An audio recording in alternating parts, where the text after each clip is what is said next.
नमस्कार, जेके 24/7 न्यूज में आपका स्वागत है। देश और जहां की तमाम खबरें लेकर हाजिर है आपका मेजबान आजाद खालिद। प्रोग्राम है news room live. News room live में आज सबसे पहले बात करते हैं बिहार की और पीएम मोदी की। मुजफ्फरपुर में पीएम मोदी ने छठे चरण के चुनाव के 5वें चरण के चुनाव के लिए रैली की है और जो 6 तारीख में होना है इसके लिए बाकायदा विपक्ष पर निशाना साधा है। और बात बिहार की हो और लालू प्रसाद यादव का जिक्र ना हो यह भी नामुमकिन है। पीएम मोदी ने कहा कि जेल के अंदर बैठे लोग दिल्ली के अंदर मजबूत सरकार नहीं चाहते हैं और कई और निशाना साधा कहा है कि विपक्ष संख्या बढ़ाने में लगा हुआ है और वो मजबूत सरकार के खिलाफ है। एनडीए की तारीफ करते हुए पीएम मोदी ने जनता से वोट करने की अपील की है। जरा देखिए क्या कुछ कहा है पीएम ने।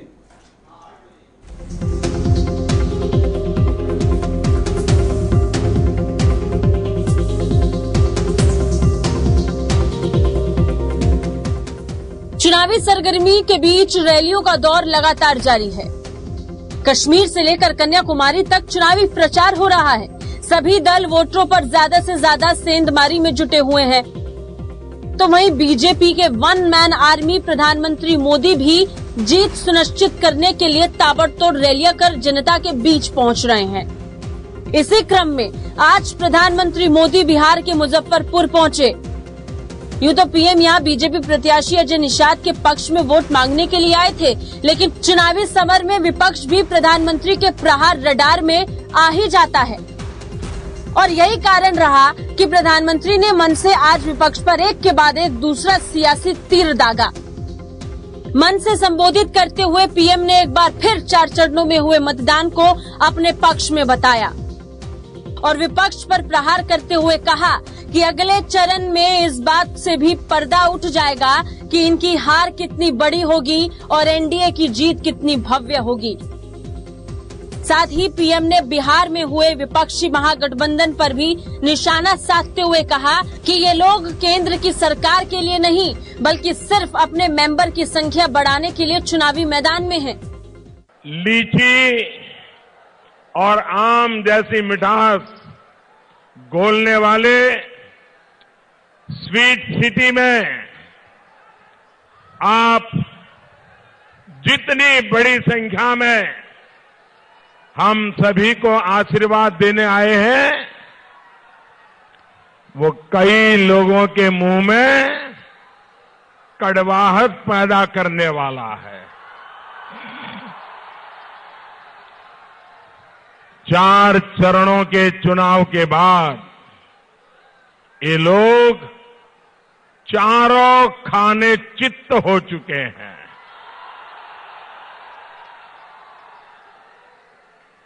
अब अगले चरणों में तय होना है कि इनकी हार कितनी बड़ी होगी और एनडीए की जीत कितनी भव्य होगी। केंद्र सरकार बनाने के लिए नहीं लड़ रहे हैं, वो छटपटा रहे हैं किसी भी तरह से अपने कुछ मेंबर की संख्या बढ़ाने के लिए। इसलिए मैं बिहार के लोगों को सावधान कर रहा हूं। उनकी ताकत बढ़ाने का मतलब है बिहार में फिर से लूटपाट के दिन उस दौर को वापस लाना। उनकी ताकत बढ़ाने का मतलब है बेटियों का अपहरण, गुंडागर्दी, हत्याएं, हर योजना में भ्रष्टाचार। उनकी ताकत बढ़ाने का मतलब है सूरज ढलने के बाद अपने ही घर में कैद हो जाना, घुट घुट के जीना। लोकसभा चुनाव के 5वें चरण में 6 मई को बिहार की 5 महत्वपूर्ण सीटों पर मतदान होना है। सीतामढ़ी, मधुबनी, सारण, हाजीपुर और मुजफ्फरपुर ये सभी सीटें पिछले चुनाव में बीजेपी और सहयोगियों के खाते में आई थी। लेकिन इस बार स्थिति जरा अलग है। और यही कारण है कि इस बार पीएम विपक्ष को चौंकाने चित करने की जुगत में लगे हुए हैं। गठबंधन पर निशाने के बाद पीएम ने लालू यादव पर भी तंज कसा। पीएम ने कहा कि कुछ लोग बिहार पर अपनी गिद्ध दृष्टि बनाए बैठे हैं। जो लोग जेल में हैं, वो भी दिल्ली में मजबूत सरकार नहीं चाहते। ये लोग अपनी गिद्ध दृष्टि जमाए हुए हैं बिहार पर। ये बिहार को जाति में बांटकर, समाज को बांटकर अपना स्वार्थ सिद्ध करना चाहते हैं। वो अपने भ्रष्टाचार को, अपने काले कारनामों को छिपाना चाहते हैं। उनका लक्ष्य है कि किसी भी प्रकार से दिल्ली में एक कमजोर, ढीली ढाली, मजबूर सरकार बने ताकि वो मनमानी कर सके। जो जेल में है, जो जेल के दरवाजे पर है, जो बेल पर है, जो बेल के लिए कोर्ट कचहरी के चक्कर काट रहे हैं, वो सब केंद्र में एक मजबूत सरकार को एक मिनट भी बर्दाश्त नहीं करना चाहते। लेकिन मोदी यही नहीं रुके। आगे उन्होंने पीएम पद के दावेदारों के खिलाफ मोर्चा खोल दिया। इस दौरान पीएम ने कहा कि जिनके पास विपक्षी नेता का भी पद नहीं हो, वो पीएम बनने के सपने देख रहे हैं। लेकिन साथियों, ये चाहे कितनी भी कोशिश कर लें,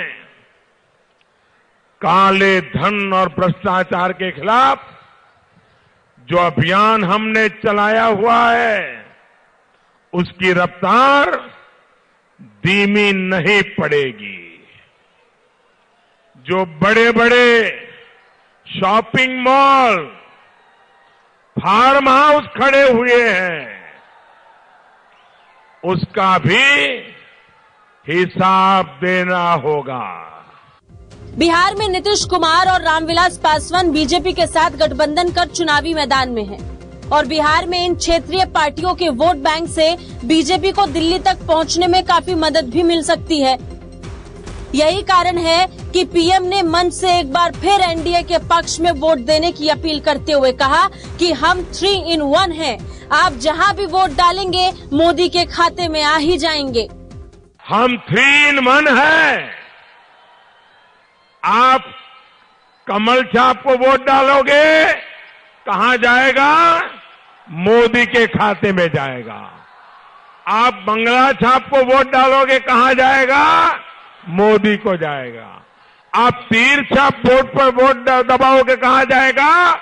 मोदी को जाएगा। आपका हर वोट मोदी के खाते में जाएगा। भाइयों बहनों, आप फिर एक बार में इतनी बड़ी तादाद में आप आए, हमें आशीर्वाद दिया। मेरा आग्रह है कि पहले से मतदान ज्यादा करें और जैसा नीतीश जी ने बताया, पहले मतदान, बाद में जलपान। इस चुनाव में बिहार एक महत्वपूर्ण राज्य बन गया है क्योंकि यहाँ की 40 सीटों पर सभी राजनीतिक दलों की नजर है। ऐसे में पीएम सभी दलों को पीछे छोड़ते हुए ताबड़तोड़ रैलियां कर बिहार में एक बार फिर एनडीए के लिए माहौल बनाते हुए नजर आ रहे हैं। लेकिन बिहार की जनता को सिर्फ वादों और विपक्ष पर प्रहार कर लुभा पाना इतना आसान भी नहीं होगा। Bureau report. जी हां, पहले मतदान और फिर जलपान। पीएम मोदी 3 in 1 बता रहे थे और बिहार के अंदर लगातार उन्होंने सभी पर निशाना साधा, चाहे लालू प्रसाद यादव हो, चाहे कांग्रेस हो। और अब बात करते हैं पश्चिम बंगाल की। टीएमसी को बीजेपी लगातार घेर रही है और आपने देखा होगा जिस तरह से तीनों चरणों में और चौथे चरण में भी हिंसा हुई है, उसको लेकर लगातार बीजेपी निशाना साध रही है और शिकायत करने के लिए इलेक्शन कमीशन तक जा पहुंची है। यानी टीएमसी के कार्यकर्ताओं की जो गुंडागर्दी का आरोप लगाकर बीजेपी ने कंप्लेंट भी कर दी है। हालांकि इसके बाद टीएमसी भी कहीं ना कहीं जवाबी मूड में आ गई है और जिस तरह से पीएम मोदी ने दावा किया था कि 40 विधायक उनके टच में हैं और वो बीजेपी ज्वाइन कर सकते हैं, इसको लेकर भी टीएमसी ने बवाल करने की कोशिश की और बाकायदा आरोप प्रत्यारोप का दौर शुरू हो गया है कि हॉर्स ट्रेडिंग की जा रही है। इस पूरे मामले पर एक रिपोर्ट आपको दिखाते हैं।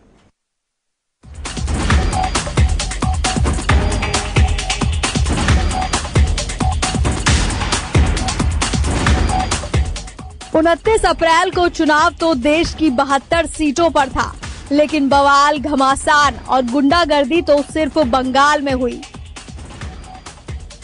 गुंडागर्दी और लड़ाई ऐसी कि वोट तो पड़ते रहे, लेकिन चोट की आहट से पूरा बंगाल सहम उठा। आसनसोल से हुए इस घमासान से दिल्ली तक का आसन हिल गया। पुलिस भी हिंसा और गुंडागर्दी के आगे फेल नजर आती दिखी। चुनाव आयोग भी पानी पीने पर मजबूर हो गया। बंगाल में चुनाव आयोग के सारे इंतजाम धराशायी होते दिखने लगे, लेकिन मतदाता वोट देने के लिए बेकरार थे। आसनसोल में चुनाव के दिन सूरज के उदय होने के साथ ही मानो बवाल का उदय हो गया हो। आसनसोल से बंगाल बीजेपी के उम्मीदवार बाबुल सुप्रियो और टीएमसी की उम्मीदवार मुनमुन सेन चुनावी मैदान में आमने सामने हैं। एक तरफ बीजेपी के केंद्रीय मंत्री हैं, तो वहीं दूसरी ओर टीएमसी की तरफ से बांग्ला सिनेमा की मशहूर अदाकारा है। सुबह से ही आसनसोल के बूथ पर दोनों तरफ से कार्यकर्ता मौजूद थे। ऐसे में जब बाबुल सुप्रियो अपने लाव लश्कर के साथ पोलिंग बूथ पर पहुंचे तो बवाल मच गया। कुछ उपद्रवियों ने बाबुल सुप्रियो की कार का शीशा तोड़ दिया। बाबुल सुप्रियो का आरोप है कि कुछ टीएमसी कार्यकर्ता मतदाताओं को धमका रहे थे। मामला कुछ ऐसा बिगड़ा कि स्थानीय लोग तो इसकी चपेट में आए ही, साथ ही मीडिया कर्मी भी इसकी चपेट से नहीं बच पाए। हाय रे ये राजनीति और कहां तक गिरेगी, कुछ समझ से परे है। एक तरफ पूरा देश आज शांति से पोलिंग बूथों के बाहर कतारों में खड़ा होकर अपनी बारी का इंतजार कर रहा था, तो दूसरी ओर टीएमसी कार्यकर्ताओं ने बीजेपी के कार्यकर्ता की दुकान और घर पर हमला कर दिया। आके मेरा दुकान तोड़ दिया। ऐसा आप देख रहे हैं, आपके सामने है। घर में गया, तकरीबन 20 से 25 आदमी गोली चलाया, 8 से 9 राउंड। हमको भी मारा, मेरा भाई को भी मारा है। क्यों आप लोग का ऊपर हमला? हाँ, हम लोग का बीजेपी करता है, इसीलिए मारा हम लोग। कल रात को हम दुकान बंद करने वाले थे, कुछ 20-50 लड़का आके मेरे दुकान में जाके तोड़ फोड़ किया पूरा। हम दुकान से भाग गया, भाग के घर पे आया तो घर में भी देखा, घर के सामने लड़का लोग खड़ा है। आते हमको पकड़ लिया, पकड़ के सबके हाथ में बंदूक था। फायर में ऊपर में फायर किया बहुत। उसके बाद हमको 4-5 आदमी पकड़ लिया, पकड़ के बोल गया तू बीजेपी करता है ना, तू बीजेपी करता है, तेरे को ठोक देगा इधर मेरे यहाँ पर लगा दिया। तो 2-3 तो फायर किया, मारा यहाँ पे मुझको, यहाँ पे लगा मुझको। मैं वहाँ पे मेरे 2-3 मिनट के लिए मैं कुछ दिखाई नहीं दे रहा था। उसके बाद हमको कुछ नहीं पता, वो लोग चला गया होगा। उसके बाद क्या हुआ? आज पश्चिम बंगाल में बहुत जगहों पर मारपीट की खबरें आई। हिंसा के माहौल में, कई जगह हिंसा के माहौल में चुनाव हुए। पूरे पश्चिम बंगाल में अपनी खिसकती हुई जमीन को देखकर ममता बनर्जी पूरी तरह, टीएमसी नेता ममता बनर्जी बौखला गई है और अपने पार्टी के कैडर्स के द्वारा जिस प्रकार की हिंसा को अंजाम दे रही है, उसके खिलाफ हमने आज इलेक्शन कमीशन ऑफ इंडिया को भी हमने शिकायत की है। एक तरफ जहां बंगाल की सियासत में गुंडागर्दी चालू है, वहीं बीजेपी लगातार इसको लेकर टीएमसी पर हमलावर है। बीजेपी ने इसकी शिकायत चुनाव आयोग से की।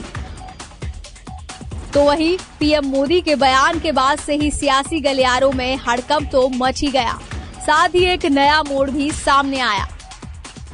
खिसक चुकी है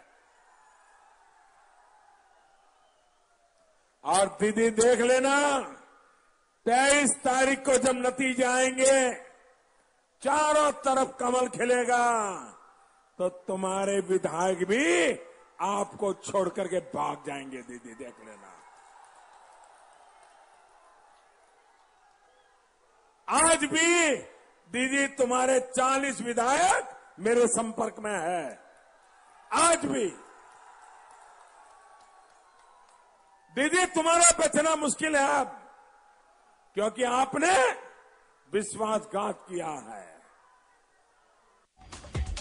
एक तरफ जहां पीएम मोदी के बयान के बाद सियासी गलियारों में हलचल मच गई और अपने ख्वाबों में सत्ता की हिस्सेदारी रखने वाली राजनीतिक पार्टियों में बंगाल को फतह करने की आजमाइश जारी है, तो ऐसे में आइए जरा बंगाल के राजनीतिक गणित को समझ लेते हैं।